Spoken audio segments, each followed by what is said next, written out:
I quit being a serial killer because of a terrifying experience involving a cat in a tree. I used to be a screenwriter. Well, I suppose I still am, technically, but I don't write anymore. I can't. It's been months since I dropped everything and walked away from that project, and I haven't touched a script since. That show, being a serial killer, it was supposed to be a breakthrough, a high-concept, dark drama. At first, the ideas were exciting, the potential endless, but then everything changed. I was halfway through a rewrite for the pilot episode when it happened. I can't bring myself to say what, not yet. Not until I'm sure. But what I saw, what I felt, I can still hear it, sometimes in the silence. Now I'm back to searching for work, pretending things are normal. But it's hard to ignore the weight of the trauma, the nightmare that follows me, and the nagging feeling that I didn't just leave the show behind. Something followed me out. I used to relish every moment of it. You know, being a serial killer, it was in my veins like I was born for it. It was cutting edge, the way I'd craft each kill, shaping my own signature with precision. Some people collect stamps, others hoard antiques. Me? I collected lives. And I was damn good at it. I didn't just slaughter, I created. Each victim, carefully selected, was a canvas waiting for my bloody brushstrokes. I was ruthless, sure, but that was the point. There was a rhythm, a flow to it, like a perfectly composed symphony of terror, where every note had to be hit just right. The chase with the detectives? Delicious. It wasn't just about the killing anymore, it was the game, the back and forth, the thrill of watching them think they had me cornered, only for me to slip away like a shadow. And when they thought they understood my pattern, when they thought they were one step ahead, I'd throw in a twist, keep them on their toes. It was a real killer instinct. You can't really call it a hobby, though, can you? It's more than that. It was my craft. The way I meticulously planned every slice, every cut of the knife. It wasn't just murder, it was art. And as for the gore? Well, I didn't just spill it, I painted with it. Each drop, each splash, it was part of the masterpiece. Being a serial killer wasn't just what I did. It wasn't just another writing gig I had become completely immersed in and obsessed with. It was who I was. Behind the scenes of being a serial killer, it wasn't the creative process that consumed me. It was the grind. The endless grind. Hours spent brainstorming, writing, rewriting, refining. It was all for nothing, really. At least, that's how it felt. The pay barely covered rent, let alone the therapy sessions I was already starting to need. But, of course, no one cared. Being a writer on a show was nothing more than a joke to the showrunners, who spent more time puffing up their egos than actually considering what went into making the thing. You were just a cog in the machine. Your ideas ground down into dust by the relentless, soulless demands of the industry. Every meeting was an exercise in humiliation. They'd ignore everything I said, dismiss my suggestions without a second thought, while fawning over some intern who couldn't even spell serial killer correctly, let alone understand the depths of a character's motivations. Meanwhile, I was stuck fixing dialogue for characters who were barely more than caricatures of the twisted art I wanted to create. But the worst part? The title. The one thing I had fought to keep authentic. Being a serial killer was my vision, raw and unapologetic. But they hated it. The execs, the showrunners, the suits, whatever you want to call them. They couldn't care less about the soul of the show. No, they wanted something marketable, something more mainstream. And so it was changed. Living with a killer. What a joke. A stupid, sanitized version of what was supposed to be a gritty, psychological horror series about a man who lived with the blood on his hands every day, suffocating under the weight of his own darkness. Instead, they wanted light-hearted moments. Maybe the protagonist would even have a kid. Or a pet cat.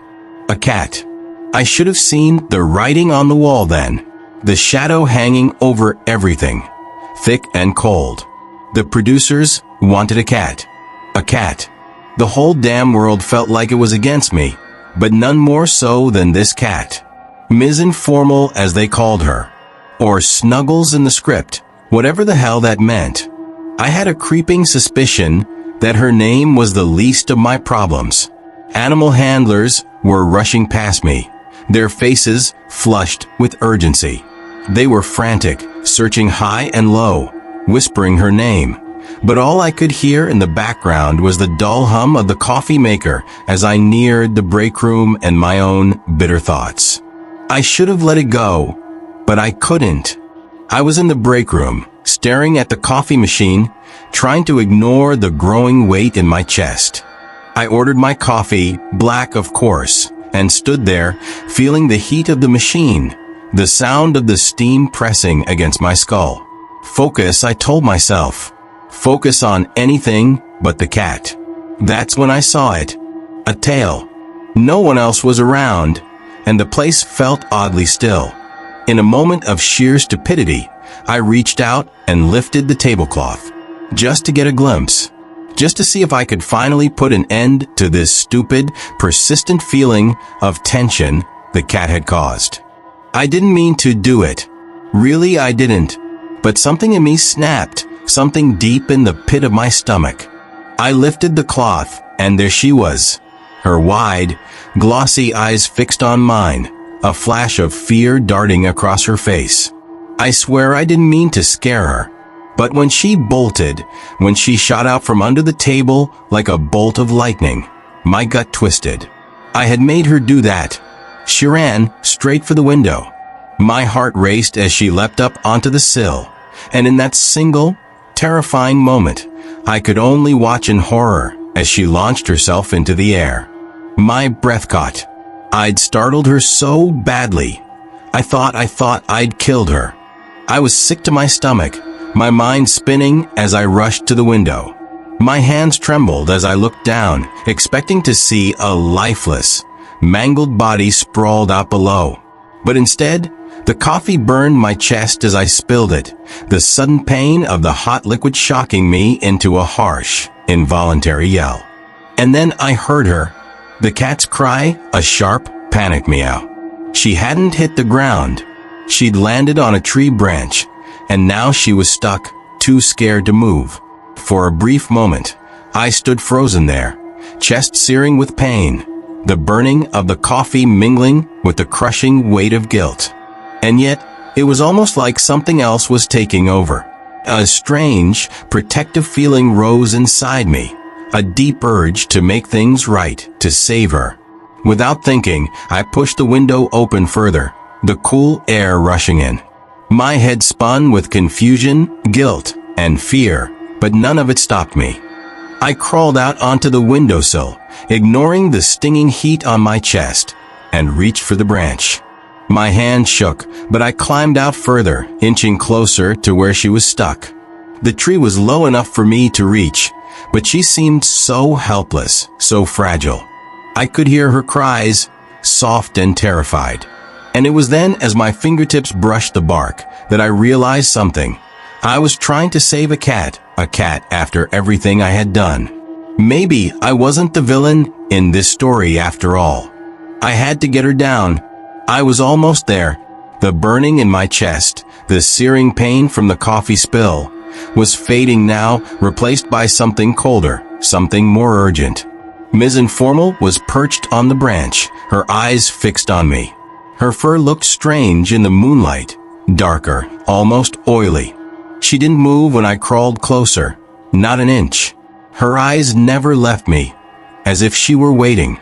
I stretched out my hand, trembling, heart hammering in my chest. I had to help her.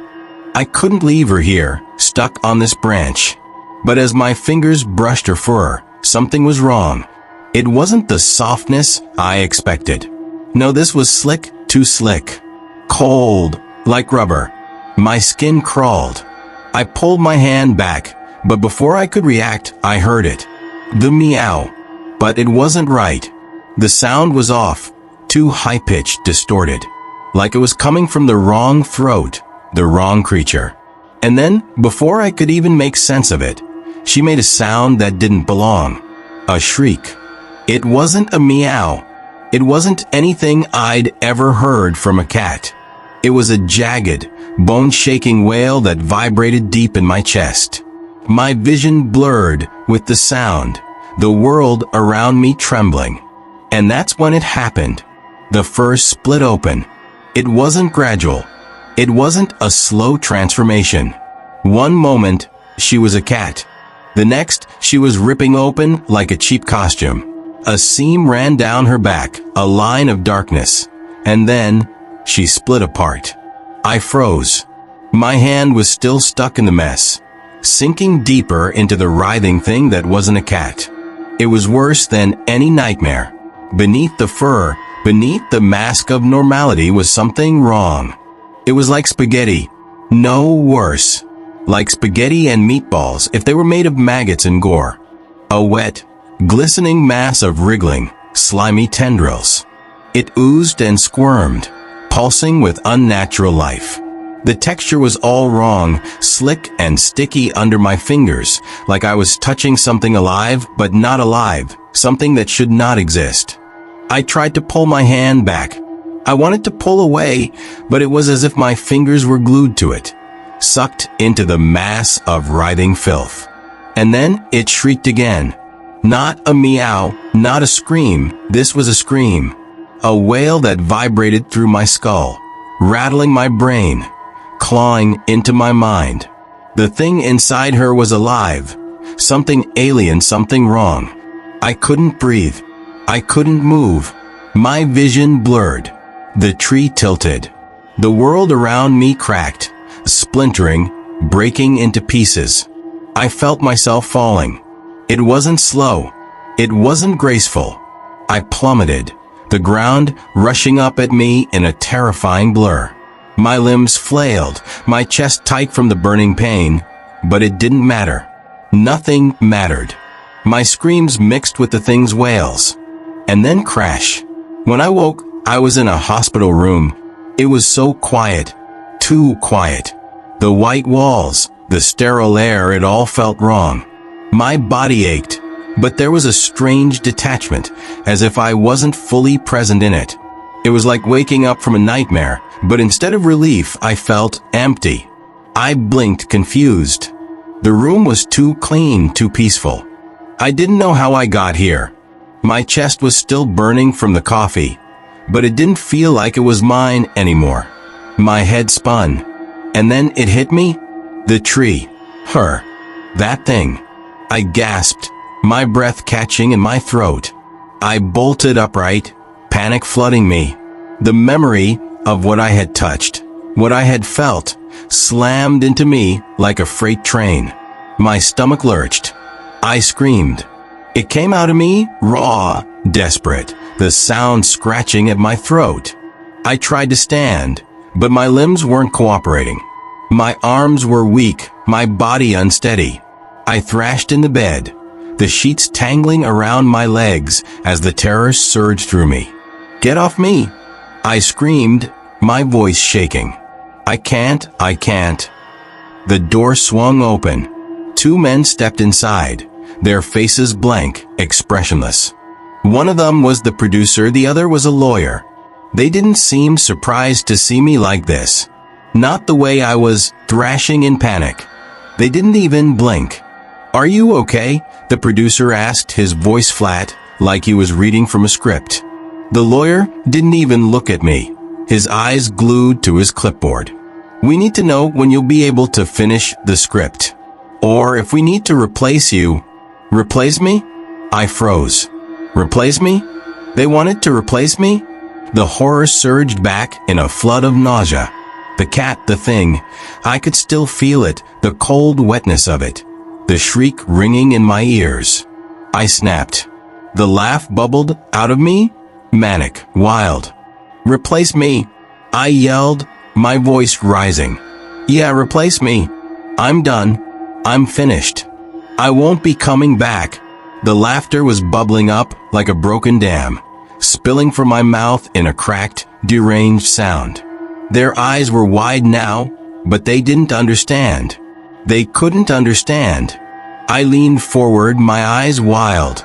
"You got a cat," I shouted, pointing at them, my words slurring into madness. "She's some cat, you." I cackled. It wasn't a laugh. It was a howl, a cry of madness, of terror, of freedom. They didn't get it. They didn't see it. "She's some cat," I shouted, louder and louder, the sound echoing in the sterile room. "You got a cat. You don't know what's in there, but I do." Later I felt much better, and I made a full recovery. I went home and thought about how I might enjoy a job as a trash collector, or a pool boy, or perhaps as a bartender. I don't think I'll ever write anything ever again, though, and that might be the worst of it. I just don't know if I'll ever be able to go back to doing what I loved. I don't think about being a serial killer anymore. I'm well cured of all that goronography and nightmare fuel. In fact, I doubt I'll ever write again.